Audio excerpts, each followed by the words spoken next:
Ahmer from Chaiya Vision. That's what we're called now. Yeah. Wicked. Here with Liam. I tell you what I want to do. Right. I want to start with where you are now, and then kind of Cool. work backwards a little bit because the, Cool. the journey has been kind of epic, shall we say, from Yeah. where we were from that time we met at Gym Box. Yeah. Do you remember when you said it was after a long time you had that? You said you had a little bit of spark in you, Yeah. and then fast forward, you're not the kind of person that just says shit. You back it up, and Yeah. then you had RWS because I remember we were talking about RWS. You fought on RWS. I want to know how you feel right now, and I want to know what that experience was like. Oh, like obviously it's been what, like nearly 5. It's been about 5 days since the fight. So now I just feel like I feel content. You know, I feel happy. I feel proud of myself. It's a small step in my journey. It's a small step in my Muay Thai career, but it's a big step in my overall journey. You know, like just getting here. So it's been like 9 years in the making, man. So I've just been trying to like really enjoy the small wins, enjoy the big wins, just enjoy every moment of it. Because before you know it, it's all gonna be over, bro. You know, and I'm someone who's very critical of myself. So in the past, I've not enjoyed my wins to the fullest. I've always just been like, oh, I could have done this better. I could have done this better. I've just been like focused on like, yeah, just like focused too much, not necessarily on the negative, but like not giving myself a pat on the back for what I have achieved. You know Yeah. what I mean? Always like, what's next? Okay, no, you're not here. You're not where you're not where this person is. You're not where this. You've still got levels to go. There's always levels to go. You know what I mean? But I think this fight in particular, I think I've been much better at actually just like being in the present and just in really enjoying the win. You know, because it's been like a wild ride to get here. Do you think that's what's changed, isn't it? See, like previously, and Yeah. you've always been quite a humble guy, and I know how you work. Like your mind is very much about this is what I did, what can I do next time, and improve and so on, right? But see, like previously, it was always like your level up. I'm gonna go level up. I'm gonna go level up. I get the feeling that it's not that as much now. It's more like I love this experience. Yes, Losing more experience. 100%. And that's literally it. I think that's what's changed a lot because previous fights, it's always been, you're always thinking to the next thing. You know, you're always thinking, you actually always, or for me, I'm always thinking like, oh, I want to get to the next level, get to the next level.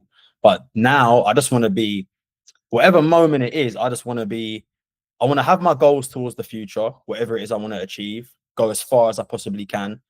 But I also want to be immersed in the moment. Like when I win, I want to enjoy that win.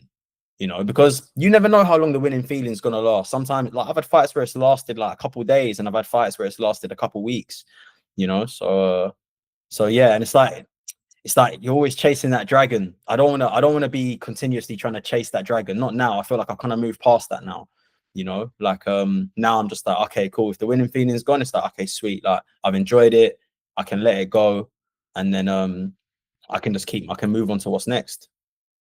It kind of spoils the experience if that's what you're constantly doing. Because it, like, let's say if 100%. you've got your fight in RWS and that was a big goal of yours, and if Yeah. you start thinking, oh, I want to be like certain titles, certain belts, certain rankings, it spoils what you've actually achieved right now. Yeah. No, 100%. Like I agree. That's why this fight, like even getting to Thailand was like, it's still surreal that I'm even here. You know what I mean? It's something that I wanted to do from when I first went to Thailand in I think it was the end of 2015 or end of 2015 or 2016 was when I first went to Thailand. And I remember going to Raja. I was training at Pechi and D at the time. I hadn't even had an interclub. You know, I was like, fuck it, go Thailand, train, eat, sleep. First month I was doing just PTs because I knew Pechi and D is like a proper fighter's gym. So I wasn't sure how I would be treated, knowing that knowing that I wouldn't have even had one fight. So I did just PTs. But I remember going to watch like some of their fighters fight at Raja, and I just remember soaking up the atmosphere and just like saying to myself, like, nah, like one day I'm gonna fight here. I don't know when, but like one day it's gonna happen. You know, and it's not even that like it's hard to get a fight at Raja. You know what I mean? You could go to any gym in Bangkok if you're a decent level fighter. There's low level shows, there's mid level shows, there's high level shows. It's not like it's hard to get a fight there, but it was just something I wanted to do, you know, and to be able to do it on like one of the biggest entertainment Muay Thai shows in the world is crazy, you know. And to come away with like the KO as well was like the cherry on top, you know. So I saw you post. Did you post the video, or RWS might have posted the video where you raise your arms and then the Yeah, shot just behind you, and you just see the crowd of people. yeah, yeah. That got me. I was Yeah. like, yeah, Bro, I nearly cried, man. Honestly, like I was so happy. Like, you know what's weird as well? Like I'm in, like I do my visualization, I try and do like my mindfulness and stuff in the lead up to the fight. But KO with the right hand was like the one thing I didn't visualize. It's so funny. I was so surprised. I was like, I visualized jump knee, visualized downward elbow, visualized head kick, visualized all these other things, like in detail as well. And like the right hand, like it's always something I've wanted to land. To be fair, like this camp, I've had sparring session. The camp just gone. I had sparring sessions where I was like, okay, like I never commit to my right hand enough. I don't land it enough. So I was like, no, throughout sparring, I was like, let me work on that. Like, let me try and land my right hand as many times as possible. Whether it gets blocked, whether it lands, whatever, I'm just gonna like start committing to it. But I wasn't thinking about that for this fight. Do you get what I mean? I was just like, I'm just gonna do what I need to do to get the win. And like I wanted the KO though. Like that's one thing I was looking for. Like I was looking for the KO because RWS they give good bonuses. I think it's like for a jump knee KO, you get like 100k baht, which goes a long way in Thailand. You know what I mean? So I was like, no, like I'm not coming to win on points. Not this fight. You know, I didn't even know anything about the guy, bro. I didn't know I was fighting a Thai, or like I didn't know who I was fighting until like the poster got released the week of the fight. I'd rather just not know. I just listen to my coaches. They tell me, okay, he likes to punch, work on this, focus on this and this. And I was like, all right, cool. And I think for me, it's better that way, you know. yeah. So yeah. But do you think getting, let's say, the getting the knockout, not the way that you visualized, actually Mm-hmm. makes you more confident because you have the ability to just say, "I've got an opportunity, bang, and I execute." Yeah, definitely. I think you know I was talking with Ollie Jenkins. He's a UK coach at Silk Muay Thai, and I talk about Muay Thai with him sometimes. And I was saying to him just like what it means to like feel and like visualize a shot. And sometimes like you just have to take the risk to throw a shot, right? To understand what that feels like during the fight. Because I think the quality of your visualization can improve once you know what the feeling is. But because I've never really like thrown hands that much in my fights, it's hard for me to visualize what it feels like to KO someone with a right hand, or like, you know what I mean? So I think now that I've done it, I can be like, okay, this is what it felt like. When I go back to visualizing for future fights, I can be like, okay, I can try and recreate that feeling, you know? So you're always someone that's quite confident in their abilities. I've always found that with you, like you're confident in terms of where you are, where you think you can go. Mm, However, when you went to the RWS, it's a big mm, step up from, let's say, some of the fights that you had in the past. yeah. Do you now, because you've proven yourself in RWS in terms of that first fight, do you feel Mm. now that, you know what, no, actually, that's my level? That's that confidence, has given you that confidence boost to say, no, actually, I belong here. Yeah, so like I felt like I could have been on RWS earlier, but I'm very happy that I've done that. It's taken me a long time to get on there.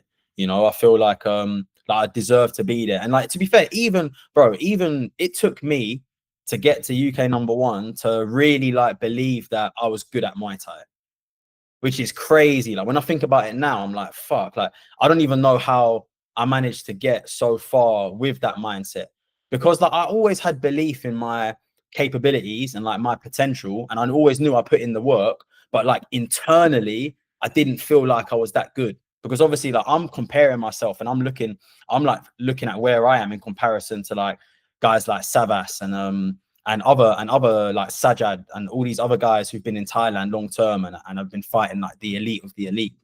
You know what I mean? So I'm like, oh, like it took me a long time. It took me basically 9 years or 8 years before I really was like, okay, no, like I'm actually good at this. For me to see myself as like a UK #1 for that brief period, that's when I was like, okay, no, I'm good at this, you know. Yeah, definitely And are. then, and then going to RWS, like obviously it's a spectrum of emotions, you know, like the size of the show or anything that didn't bother me, because a fight's a fight, right? Whether it's in a sports hall or whether it's in Russia. Obviously like it being in Russia makes it even more special, but that never really got to me. Like I was most nervous when I could see my opponent warming up, because you're obviously you're right next to each other, right? Like my table's here, his table's here. So like you get oiled up and everything, and like you're looking at each other shadow box or warm up, and I'm seeing this guy shadow box, and I'm like, man, this guy looks sharp. He looks like he kicks hard. You start like putting things in your head, and I was like, nah, you know what? Like fuck that. Like I'm here to stay, and I'm gonna make a fucking statement. You know what I mean? So, and I felt so present in the ring. It was insane. Like one of the I just like probably the most present I've ever felt.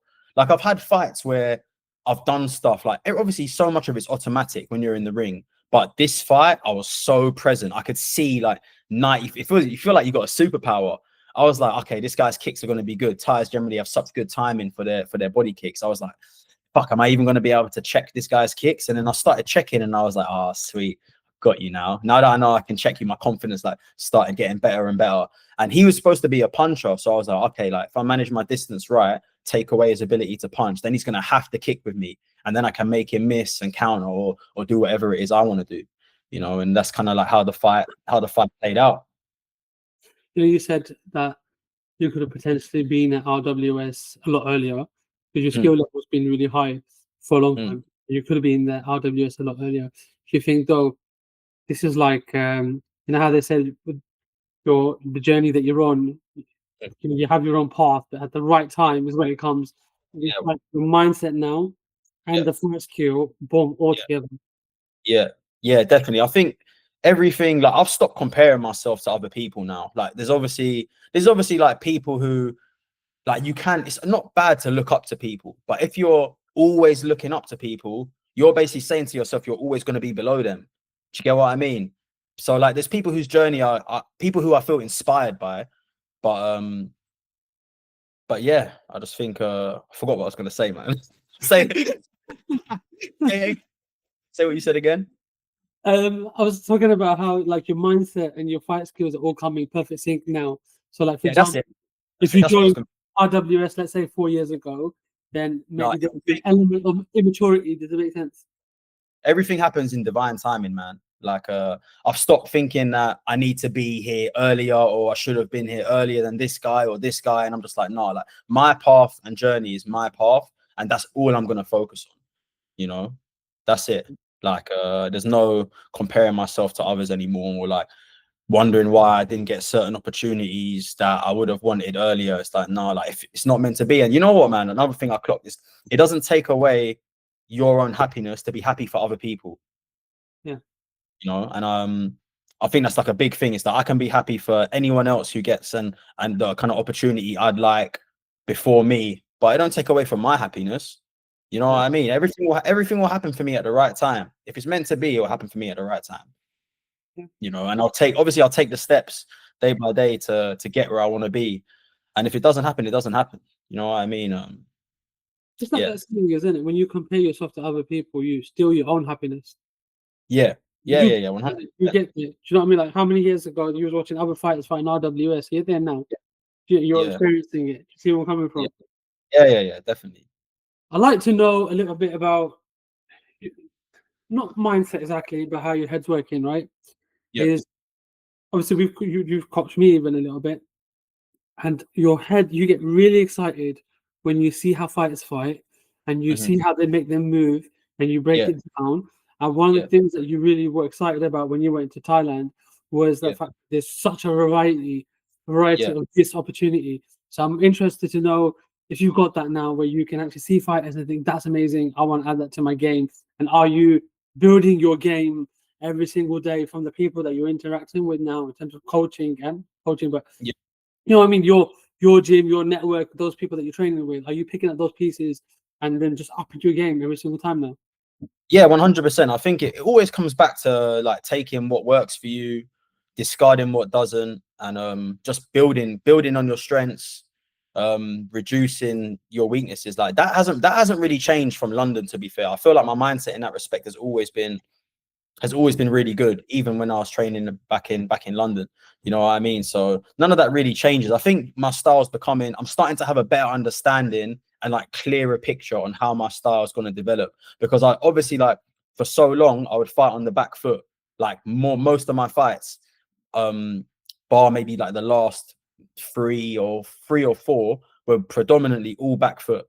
You know what I mean? And I still love fighting on the back foot. Don't get me wrong. Like, I love making people miss. Like, it makes me, I don't know what it is. It makes me happy. You know, it almost feels even better than winning by KO for me. You know what I mean?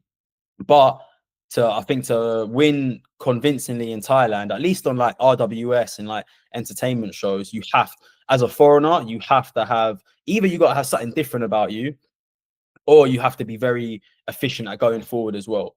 You know, because when I think you go up against the elite Thais and like the high level Thais, it's going to be very, especially if they're femur as well, like it's going to be very hard to beat them on the back foot.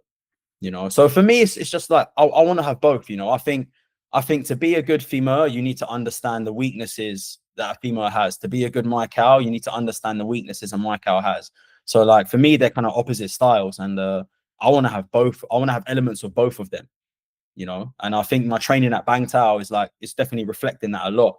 I've got like Yodvitra, who's like someone who I've binge watched since I first found Muay Thai. Like my first like year or two of finding Muay Thai, I used to watch Yodvitra all the time. I remember even messaging him one time saying that I'd love to be coached by you one day, you know. And then now he's literally my main trainer now, which is crazy, you know. And like he's like one of the best forward fighters, probably the best clinch fighter out of his era, you know.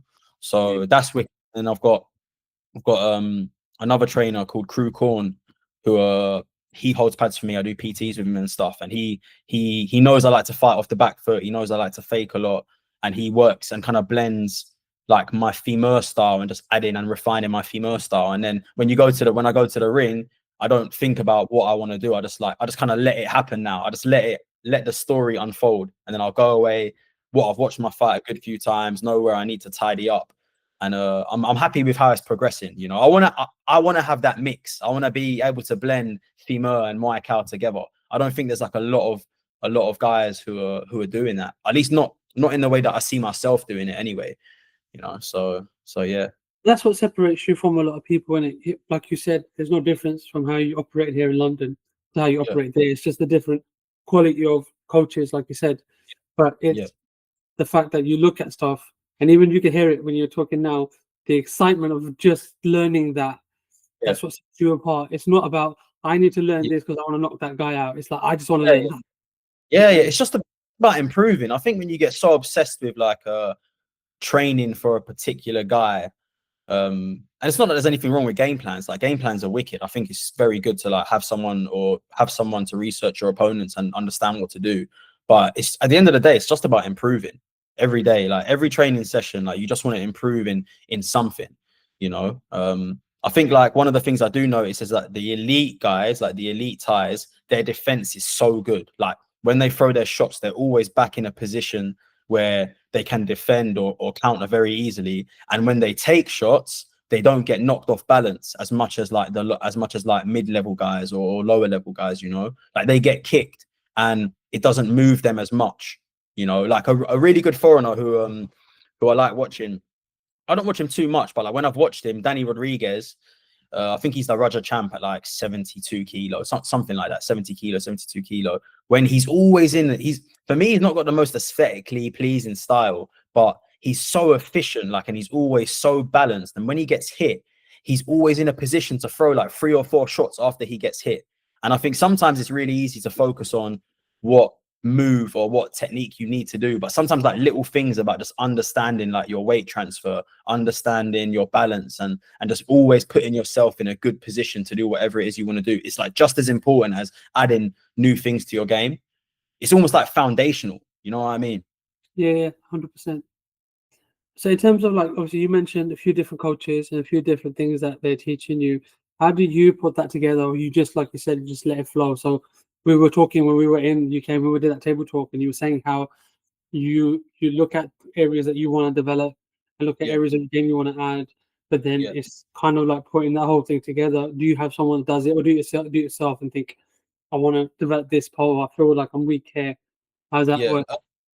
Yeah, so like obviously each coach will train me in certain things, and then I kind of just go away and I kind of just have a think about how I want to put it together. And then once I have an opponent, I'll ask my coaches what's their style or what do they like to do. More often than not, I won't even have to ask. Like at Bangtao, they'll just tell me he likes to punch, or he swings a lot, or he does this, or he likes to do spin moves a lot, whatever it is. And then you go away, you have your like encyclopedia of techniques and stuff that you've learned over the years. You look back at your previous performances, you know, you can say, okay, I know I can do this against this style. I know I can do this against this style.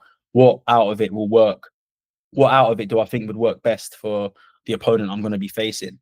And then yeah, and then the other main thing is just listening to your corner. You know, that's like, if anything, that's the main thing.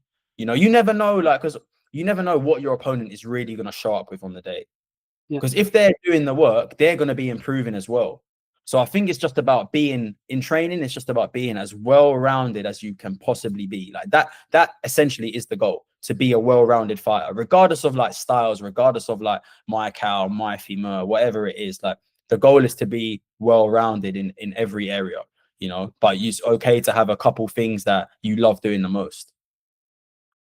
So when you were going to Thailand, you were talking about how you're going to train at a few different gyms, get a feel for where you fit. And from everything that I've seen on socials and conversations we've had, Bangtao seems to be the one that just connects with you. What is it about this gym? And is this the gym that that's it, you're here, everything works? Yeah, so when I came, you know what, I didn't even try any other gyms. I literally took a risk. I'm not gonna lie, like because I've met Savas before a couple of times. He said to me, "You're gonna love it here." So I kind of just trusted that. I just trusted what he said. You know what I mean? And like I'm happy I did, because I already kind of sorted out the place I was gonna stay before I even tried any other gyms in Phuket. So if I didn't like Bangtao, I would have kind of been fucked, if I'm being honest with you. But I just had a good feeling, you know. I was like, no, like let me go with my intuition on this one. I went there. The facilities are amazing. The coaches are amazing. They allow you to have a bit more leniency with your own training structure, adding in your weights, and if you want to do like kickboxing drills class in the morning, you can do that. You know, so I 100% chose the right gym. Like I believe like this is the place where I can like really thrive here in Thailand. You know, like the owners are great. Like shout out to like George and Frank. They've been like really supportive and stuff, and like congratulating me on my win. And like yeah, it's great. It's a great gym to fight out of, 100%. You know, it gets the most out of you as well, because yeah, definitely, because it's got boxing classes, it's got kickboxing classes, it's got obviously the fighters Muay Thai classes. Like there is everything you need at this gym. You know, there's nothing is lacking. You know what I mean? So yeah, training wise, like facilities wise, like coaching wise, everything's ticked off. Like there's a John Watt, who's the head coach, the head trainer. There's like Yodvicha, who's like a legend within himself. There's Kai Mukau, who I think beat Rotang once or twice. Like I've done some PTs with him, and he's worked with me on my forward game as well. There's Crew Corn, who I hit pads with, who knows that I like to not be textbook Thai, but I like to add other elements and stuff in, and think a bit out of the box sometimes, and switch a lot and stuff. So there's everything is here. You know what I mean? I've got everything at Bangtao, so I'm really happy with the choice of company. Yeah. Excellent. Obviously, I can see that how you probably regret going from London to Thailand. I can see how upset you are over there in Thailand. But I want to know what it is like, because it was when we were talking about it, and you talked a lot about it, and it's a long time coming, and you worked fucking hard to get to Thailand, just to get over there. Even you worked, like you struggled. Is it what you expected it to be? And are you glad that you put all that fucking hard work in to get you to where you are now? And I'm not really talking about the titles, and I'm not talking about where you can go with your career. Just you as yourself. Are you in a good place now in terms of everything? Yeah, 100%. I think like even like being here in Phuket, it's such a great environment for me to be in, because training is so intense. So it's nice to be in an area which is like very peaceful. You know, like I don't do too much. You know, it's train, eat, sleep. I'll maybe go for a walk on the beach, watch the sunset or something. In my like after training, and then I'll go eat dinner, and that's it. Maybe sometimes link up with some people once a week, have dinner together. But usually you're so tired from training, you don't want to do anything but just relax in between sessions and after sessions, you know. And like you can't put a price on peace of mind. And I think coming to Thailand, being in Phuket, you're nowhere near as overly stimulated as you are in London. You know, like London makes you overly stimulated. Like most people, like you see that everyone's on edge. You know, everyone's glued to their phones, kind of thing. You know what I mean? So I think this is definitely like a much healthier environment for me, like physically and also mentally as well. Yeah. So I would just a couple more questions I got for you, right? Yeah, So I saw your last post, and yeah. on your last post, you talk about how you're not happy about your performance and stuff like that. And I did feel like saying, "Fuck off, Liam." Do you know what I mean? Like, Oh, no, I didn't say. I didn't say. I know what you like. I know what you like. I know what you like. I didn't say I wasn't You happy. look at all the things that you want to change and all the things that you want to improve. Do you know what I mean? And it's Which before? You're talking about the fight before RWS. no, the last post. I want to check it out. The last post, right? You did. No, I think I just said I've watched it back. I watched the fight back multiple times. Yeah. On what I need to improve on and what I need to add to. Excellent. Excellent. To make it. I do that after every fight. I usually do it straight away. You know, like as soon as I fought the last guy, as soon as I fought Jacob, I watched my fight back straight away, like 3-4 times. Just because I wanted to see, like, okay, like where I could have improved and stuff. You know, I don't know. It's just something I do. It's just something that's kind of ingrained. When I read it, right, I can't lie. I read it and I thought, nah, it's Liam. He's switched on now. He's switched on. But he's got it. Yeah, I'm very locked in. Like I'm very much locked in now. You know, Yeah. so no, I can go. I know being out here, I can go as far as I want to take it. You know what I mean? And it's now or never. Like I'm 30 now. You know, I'm not 21 no more. You know, there's less room for error. There's less margin for error. So yeah, It's like we really said this, isn't it? It's about the perfect timing. Yeah. Because you say that, oh, you're 30, you're at that point. But if let's say you did it when you're younger and you don't have that maturity and you haven't developed those skills, because I think you can't understate how your mind works. So you know how, like, if we just go back a question, when you're talking about the different coaches and what they bring and what they add to your game, I'm not saying I'm not going to try to patronize you, but the younger version of you may not have had that level of maturity to actually say, oh no, you know what, I see the value of that, I see the value of this, and I see the value of the gym even that allows me to do this and allows me to do that and allows me to develop that, because you've developed that through the years and years and years. From fighting, from coaching even, from watching fights, from analyzing fights, all that knowledge you built up. So you're in like a perfect storm. That's what really excites me. What's ahead of you now?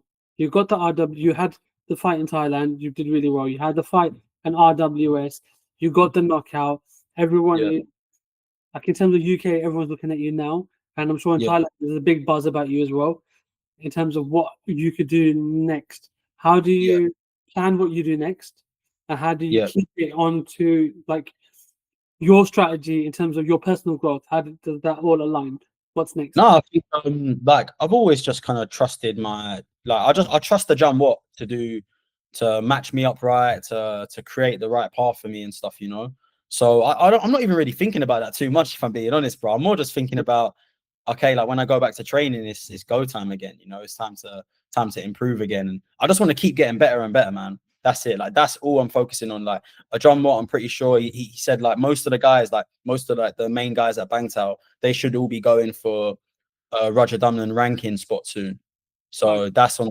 So I think like 2 more fights, hopefully, and then hopefully I'll get the opportunity. But I'm not obsessing over that. You know, I know it will come. I know it will come when it comes. I'm just taking it fight by fight.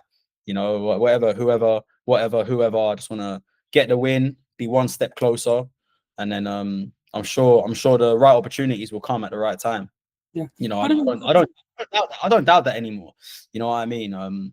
Everything I've wanted in terms of Thai boxing has happened at some point.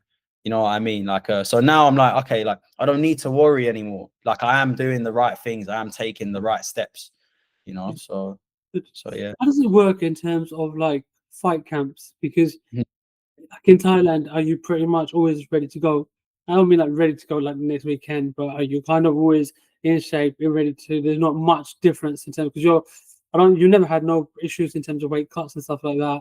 But are you pretty much ready to, let's say a big opportunity came up 2 weeks out, you're ready to take it? Yeah, I think like out here, you want to, don't get me wrong, like if you say you don't want to fight, the trainers aren't going to force you to fight.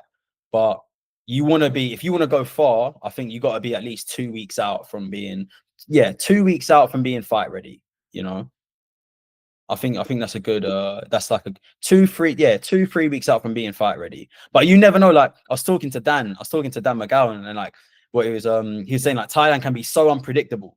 You know, I've got like even more respect for the guys who've been out here long term, because like even if you have a fight camp here that goes really well, you never know. Like you could get food poisoning like 3 weeks out, or I think it was 3 or 2 or 3, I think 3 or 2 weeks out. I caught some stomach bug. I think it was 3 actually, because I was in bed for 5 days. So I caught some stomach bug or food poisoning, and I was just on and off the toilet for like 5 days. I couldn't do anything. I was literally like a kilo off making weight by the end of this 5 days, you know? So it's so unpredictable. Honestly, Thailand can be so unpredictable. But I think that's what I also needed as well in my own personal journey. Like London, I'm very much like a calculated person. I like to have everything like I like my routine. I like to have everything blocked out. You know what I mean? So I think coming to Thailand, which is such an unpredictable place, you never know. You could be fighting in 2 weeks. They could say to you, yo, do you want to fight tomorrow? Potentially. Like, you never know. You know what I mean? And I think you have to kind of make peace with that unknowing, stay as ready as you possibly can. And I think for me, it's something I needed, you know, like that element of unpredictability. I think it makes you more resilient. Definitely. And adaptable as well, because it's easy. Like back home, I'd have my fight camps would be like 10 weeks, 12 weeks, and I would always plan for being ill or being injured, you know. So in a 12-week camp, I'm ill for a week, I'm injured for a week, maybe even 2. Obviously you're still training for your injuries and stuff, but you got to account for this. So then 12 weeks, 1 week gone being ill, that's 11. Another week or 2 gone, 11, 10. You know what I mean? 9. So sometimes your fight camps can get reduced a lot, but I would always plan for that back home. Here, it's very hard to plan for, you know. So I quite like I welcome that element of unpredictability over here. You know, I think it's just going to make me a better fighter, a better man, a better person. Yeah. One of the things that you really wanted when you went to Thailand to actually absorb the whole culture and the culture of Muay Thai as well. And you know, when you're talking about it there, do you feel you've embraced that, and do you feel that's met your expectations or exceeded it? Yeah, definitely. Like all the Thai people I've met have been very, very friendly towards me. It's been like the community I'm in is so nice. Even just like seeing like the local Thai kids, they'll like run up and down the street, like and it's like the whole community will raises the kids, at least where I am anyway, you know. And it's proper nice to see. Like it's a very beautiful place to be in, man. Like it's nice. I don't know how else to explain it, but it's just beautiful to see. Excellent. It's good. I mean, we had a conversation when you were in London, and you were full of so much excitement about going to Thailand, and I know how hard you worked there, and it's nice to actually see it fulfilling that part of you. And I think you can't understate when you're in a good place and you have that culture and you have that environment and you have the things that excite you. And that's the thing about you. The things that excite you is because your mind is like you like puzzles. You like to see how things work, and it's the fact that you've got that in Muay Thai now, that you've got all these legends around you, and you're picking it apart. Like, okay, I've got this, and it's like a live puzzle, right? Like, how to bring this into the game? How to bring it is nice from like a fan of yours from back in the day to actually see that now, and you're getting the recognition that you deserve from a long time, and the opportunity is opening up for you. So I'm like buzzing for you, bro. Proper buzzing for you. One of the things I've clocked is that like obviously I just started Muay Thai to get fit, to feel better about myself, to stop smoking weed and getting into trouble, etc., etc. And like what I've kind of realized over the years is that like Muay Thai is just the vehicle that I'm using to become a better person. You know what I mean? Because at some point I'm not going to be a fighter anymore. There's the next generation, they're already coming up, and then the generation after that are already coming up. So what I'm gonna have, let's say like I finished fighting at 40, which is like a stretch. I don't even plan to fight till that long, but let's just say I finished fighting at 40. Maybe I live to 100. That's 60 years you're not fighting. You know what I mean? So the way I see Muay Thai now is that, yeah, I've got all my goals and there's things I want to achieve and stuff, but it's just a vehicle that essentially has chosen me, because you don't choose your passions. You know what I mean? You try something. It could be anything.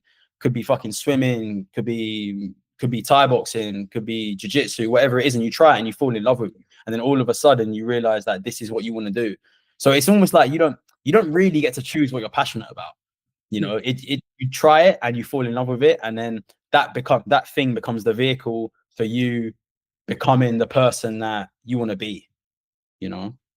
If you could send a message, right, to, let's say, someone like yourself that's, let's say, sitting in London, that has these ideas and these dreams, because bro, it's a big leap of faith, isn't it? Right? Yeah. It's not small. They say everything, because like in London, sometimes I want to say you feel trapped, but you know how you've got everything, right? Family's there, work is there. At least in my experience, makes you just comfortable enough not to follow your dreams. Yeah, exactly. Yeah, like just comfortable. It gives you just enough money so you can go out. Maybe you can go out for food a couple times a week. You can go for a drink with your friends. Like, but you're not. It depends, you know. Like, it very much depends. Like, I think I see life in like a few different ways. Like, there's. I think one thing I've noticed about the East and the West is that the West focuses a lot on like short-term dopamine, and like I feel like the West have got it the wrong way around, right? There's like short-term dopamine. It could be something like you go to the movies or you go for a drink or whatever it is, you do drugs, like whatever it is that you want to do, it gives you that short-term dopamine. And then there's like the next level, which is like life satisfaction. And then Muay Thai gives me so much life satisfaction. You know, it's still a very selfish sport. Yeah, I can inspire people to like to follow their dreams and like try and inspire like the next generation of Nak Muay. And then there's like the level above that, which I see, which is like actual fulfillment and meaning. And I do think that comes from giving back to others, which I haven't quite necessarily figured out yet, like how I will give back to others through Muay Thai or like even looking past Muay Thai. But I think the East has got it the right way round.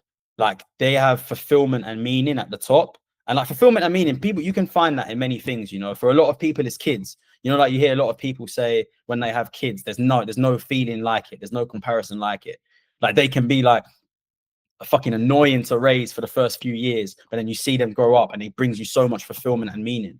You know what I mean? And then like they'll have something that brings them some personal life satisfaction. And then you have the short-term dopamine, going out, watching a movie, doing X, Y, Z, you know. And I think the West has got it the wrong way around, but the East, their mentality is much better, which is why I think they seem a lot happier here. Yeah, I can see what you mean. Only one pushback I will give you is you talk about how you're not sure how you give back, and I think this is what you don't realize is that you actually do give a lot back, but you don't realize. Like even with myself, how many times over the last decade, and this is how old you are now, that you're like really young when you started in terms of Muay Thai, that you just drop and check in on me, right? And I'm a media guy. I wasn't even no connection other than just that. But you will check in with me, and then there's your friends and everyone else, you know, the Amros and all of that, people that you do. So you actually do give a lot back, and you give a lot back to the sport. You don't realize that. Obviously, we work together for fight night, and how you talk about the sport and how you get excited about. You actually give a lot back. So when you do eventually hang up your gloves and you achieve everything that you want to achieve, I think what is what I find is those fighters like yourself find that transition the most easiest. You're passionate about the sport, so you're experiencing the sport, and once you've kind of done your bit and you say, you know what, I'm now, I've done my bit, it's time for me to hang up the gloves, you're going to go to coaching, media, or something along those lines, and just keep sharing that energy. You never lose that buzz for Muay Thai, even 60 years down the line. You'll be one of the old granddads. And do you remember when I was back in my day? Do you know what I mean? That would be you sharing your stories and stuff, because it's always part of you. That's what's really beautiful to see. And I think you have to like look at it now. Is from what I see, is those fighters that really make it big in Muay Thai, really make it big in Muay Thai. And you talk to them, you speak to them. It's how passionate they are about the sport, and they're a lot like you. They're not chasing the belts. They're not chasing the rankings. They're chasing the experience. Like, they want to fight an RWS. That they want to be ranked at RWS, not because they want clout or I'm ranked number 8. It's because of opportunities that they get the fight opportunities, the growth opportunities, and all that kind of stuff that they get. That's what excites them. And I think that's what sets a fighter apart. Because if you're like, I want rank number 8, you might get to rank number 8, rank number 5, but you're not going to enjoy that journey. Yeah. It's what I was saying. It's what I was saying about short-term dopamine, right? You hit that goal, and you have it. You have even like just winning in general, winning in fights in general. You hit that goal, you won the fight. Maybe it lasts for a day, maybe it lasts for a couple of weeks, and then the dopamine hit goes. Do you get what I mean? So the win can't be the focus, even though it is what you're working towards as well. It's such a paradox. Yeah. You know what I mean? It's like you're working towards a goal, but also have to understand that none of it really fucking matters anyway. Do you get what I mean? Like you're gonna die. You're gonna die at some point. What you you're heard gonna that take that quote about the mountain climber? You heard that quote about the mountain climber? No. So they say if you have 2 people, and let's say the first person's objective is to get to the top of the mountain or as high as he can on the mountain, and then the second person just loves climbing mountains, like just loves climbing mountains. They could give a shit where he goes, but loves climbing mountains. The person that just loves climbing will get the highest. Yeah. Just solely because they love it and they're passionate about what they do. Whereas the other person is like, I need to get there. They'll make progress, but they won't never get as high as a person that just loves the sport. And that's what I think is Muay Thai. You have to love that sport, and you have to have that mentality and the hunger to just learn, because you're getting enjoyment not out of like you're gonna get enjoyment when you're raising your hands at other and you crowd 100%. But you equally get excited when you're learning stuff and you're putting stuff into work, and you're thinking, I know that. I saw him watch that million videos I saw him do. I pulled it off, and I can do it now, and I pulled it off in a fight. That means more to you than everything else, and that's what makes you quite unique. Yeah, and I think that's what it also means. Like that's also a big part of just actually what it means to enjoy the journey. You know, like celebrate the small wins. I think previously, like, and I was talking to Ahmer about this the other day, and he was like, you would only ever celebrate the big wins. I'd always beat myself up in training when like I had a bad session, you know, or like I didn't pull off what I wanted to pull off. And then it makes training not as enjoyable. It makes the journey not as enjoyable. But I think the pursuit and who you become along the way is the most fulfilling thing. You know, like Muay Thai for me is the vehicle. Who I become along the way is what's gonna give like the most long-lasting fulfillment. And then like the wins and all that kind of stuff, obviously it's gonna feel so good, right? Because I don't do this sport to lose.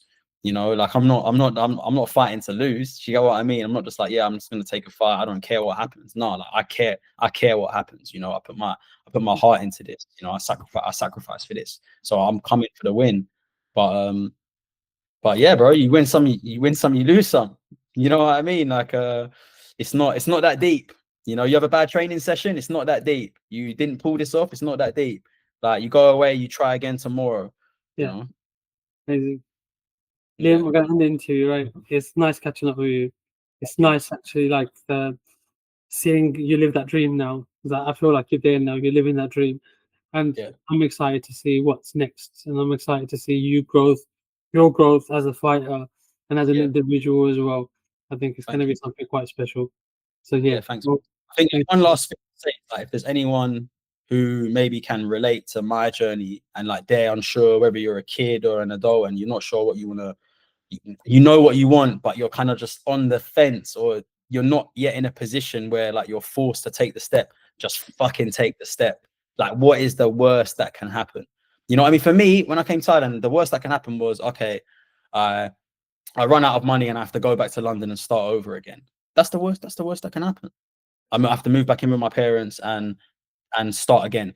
That was literally that was the risk. The opportunity cost of going for your dreams is going to be much less when you go for it than you not taking the risk. And I think if you're in a job that you don't want, leave that job, bro. One of my best friends, when I was leaving the gym, one of the gyms I worked at, he called me, he said, bro, leave that job.